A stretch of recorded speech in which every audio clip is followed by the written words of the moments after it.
آپ ہیں حضرت محمد سرور ہر دو سرا، آپ ہیں حضرت محمد سرور ہر دو سرا، آپ ہیں عرب و عجم جن و بشر کے پیشوا، آپ پر لاکھوں درود اور آپ پر لاکھوں سلام۔ بسم اللہ الرحمن الرحیم۔ قصیدہ بانِ سعاد کے شعر نمبر 54 میں خوش آمدید۔ آج کے شعر میں بھی حضرت کعب بن زہیر رضی اللہ عنہ صحابہ کرام رضی اللہ عنہ کی تعریف فرما رہے ہیں۔ عبارت دیکھ لیں، ترجمہ کرتے ہیں، آخر میں اس کی تشریح کرتے ہیں۔ زالو فما زال انکاسم ولا کشفن عند اللقاء ولا میل معازیل۔ عبارت ہو چکی ہے، اب اس کا ترجمہ دیکھ لیں۔ ان سب نے مدینے کی جانب ہجرت کی سوائے ان کے جو ضعیف اور کمزور ہوں، اور سوائے ان کے جن کے پاس جنگ کے وقت ہتھیار نہ ہوں، اور سوائے ان کے جو بزدل اور سست اور کاہل ہوں۔ یہ ترجمہ ہے۔ اب ایک ایک لفظ کا ترجمہ کر لیتے ہیں تاکہ بات سمجھنی آسان ہو جائے۔ اس میں پہلا لفظ دیکھیں، زالو، اس کا مطلب ہوتا ہے زائل ہو جانا، ڈھل جانا۔ مراد ہے یہاں پر ہجرت کرنا، یعنی صحابہ کرام نے ہجرت کی۔ فما زالا، لیکن ہجرت نہیں کی۔ کس نے ہجرت نہیں کی؟ انکاس نے ہجرت نہیں کی اور کشف نے ہجرت نہیں کی۔ اب انکاس کیا ہے؟ انکاس کا مطلب ہوتا ہے ضعیف اور کمزور مرد، یعنی جو ضعیف اور کمزور مرد تھے انہوں نے ہجرت نہیں کی۔ اگلا لفظ دیکھیں، کشف۔ یہ جو کشف ہے یہ اکشف کی جمع ہے۔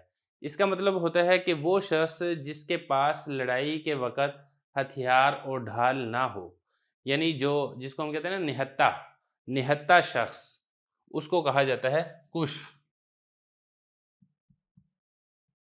نہتہ آدمی، نہتہ شخص۔ اور اسی طریقے سے آگے دیکھیں، عند اللقاء۔ لقاء یہ کہتے ہیں ملاقات کو، مطلب یہ کہ لڑائی کے وقت جب آپ کی ملاقات ہوتی ہے دشمن کے ساتھ تو اس وقت جو شخص نہتہ ہو اس کو کہا جاتا ہے کشف۔ اور اسی طریقے سے اگلا لفظ دیکھیں، میل۔ یہ جو میل ہے یہ امیل کی جمع ہے اور اس کا معنی ہوتا ہے بزدل۔ اور اگلا لفظ دیکھیں، معازیل۔ معازیل یہ معزال کی جمع ہے، اس کا مطلب بھی نہتہ شخص ہی ہوتا ہے، یعنی وہ شخص جس کے پاس ہتھیار نہ ہو۔ تو یہ تو ہو گیا ان الفاظ کا ترجمہ۔ اب چلتے ہیں اس کی تشریح کی طرف۔ مطلب اس شعر کا یہ ہے کہ صحابہ کرام نے مدینہ کی جانب ہجرت کی، اور صحابہ کرام میں سے کوئی شخص ایسا نہیں تھا کہ جن کے اندر یہ مذکورہ عیوبات میں سے کوئی عیب پایا جاتا ہو، یعنی ضعیف اور کمزور ہیں یا نہتے ہیں یا بزدل ہیں، ایسی کوئی صورتحال نہیں تھی۔ کمزور نہیں تھے، طاقتور، جری، بہادر اور مسلح ہونے کے باوجود نبی کریم صلی اللہ علیہ وسلم کے حکم پر عمل کرتے ہوئے مکہ کو، اپنے آبائی وطن کو چھوڑتے ہوئے، ہجرت کو اختیار کرتے ہوئے مدینہ منورہ کی جانب تشریف لے گئے۔ تو اس میں ظاہر ہے صحابہ کرام کی ایک بہت بڑی خوبی اور صفت کو بیان کیا جا رہا ہے۔ شعر نمبر 54 کی طرح 55 نمبر شعر میں بھی صحابہ کرام رضی اللہ عنہم ہی کی تعریف کی جا رہی ہے۔ عبارت دیکھ لیں، شم العرانین ابطالا لبوسہم من نسج داود فی الحیجہ سرابیل۔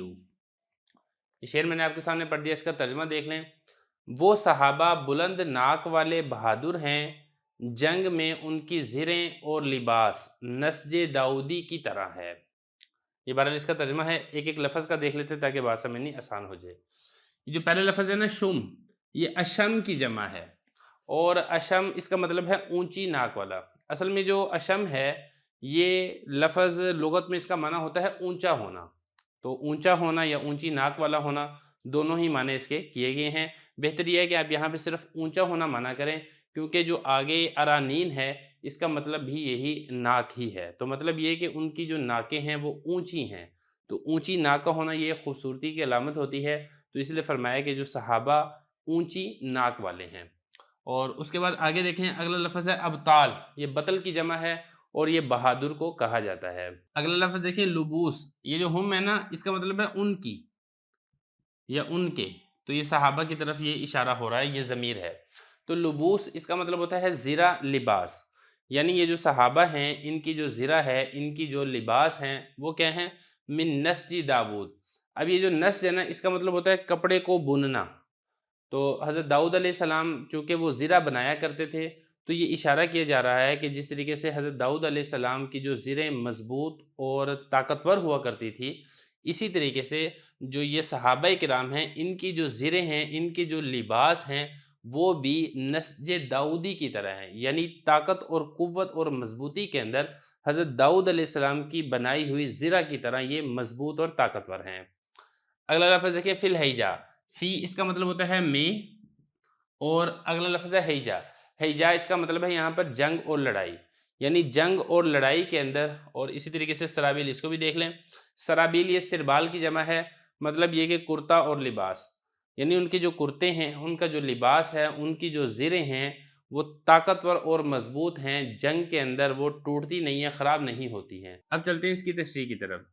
دیکھیں اس میں پہلی بات تو یہ بیان کی جا رہی ہے کہ صحابہ اونچی ناک والے ہیں، تو ناک کا اونچا ہونا یہ خوبصورتی کی علامت ہوتا ہے، تو صحابہ کرام کی تعریف کی جا رہی ہے کہ صحابہ کرام کی جو شکل و صورت ہے وہ بھی خوبصورت ہے۔ اب تعلن بہادر ہیں، یہ بھی صحابہ کرام کی تعریف کی جا رہی ہے۔ آگے بتایا کہ لبوسم، ان کا جو لباس ہے وہ حضرت داؤد علیہ السلام کی بنی ہوئی زریں ہیں، جو کہ میدان جنگ کے اندر ان کا لباس ہوتا ہے، یعنی جس طریقے سے حضرت داؤد علیہ السلام وہ زرہ بنایا کرتے تھے اور وہ مضبوطی کے اندر اپنی مثال آپ ہوا کرتی تھی، تو اسی طریقے سے صحابہ کرام کے زیر استعمال جو لباس ہیں، جو ان کی زریں ہیں، وہ بھی بالکل اسی طرح ہی مضبوط ہیں اور دشمنوں کے ساتھ مقابلہ کرنے کے اندر خوب اچھے طریقے سے کام آتی ہیں۔ 55 نمبر شعر میں جو زرہ کی کچھ خصوصیات بیان کی گئی تھی، اس 56 نمبر شعر کے اندر بھی اسی زرہ کی چند مزید خصوصیات بیان کی جا رہی ہیں۔ عبارت دیکھ لیں، ترجمہ کرتے ہیں، آخر میں اس کی تشریح کرتے ہیں۔ بیض سوابغ قد شقت لها حلق كأنها حلق القفعاء مجدول۔ عبارت ہو گئی، اب اس کا ترجمہ دیکھ لیں۔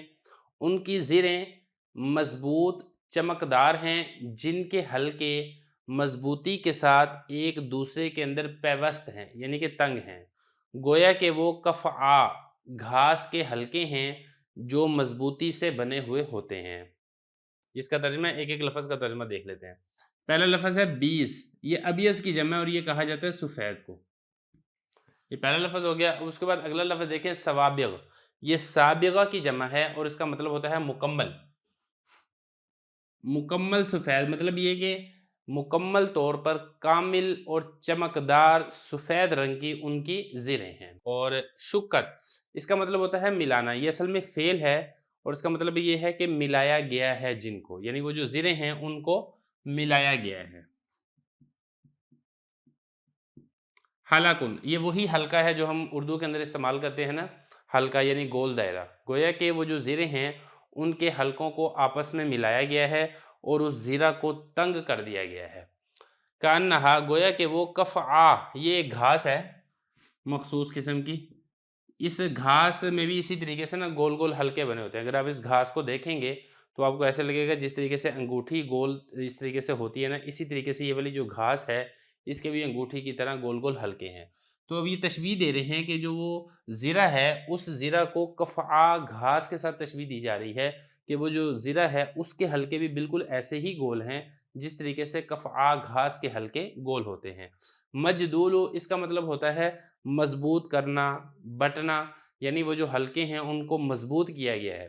تو اسی طریقے سے یہ جو زرہ ہے، زرہ کے حلقے بھی ایک دوسرے کے اندر ملا کر پیوست کر کے تنگ کر کے اس کو مضبوط بنا دیا گیا ہے۔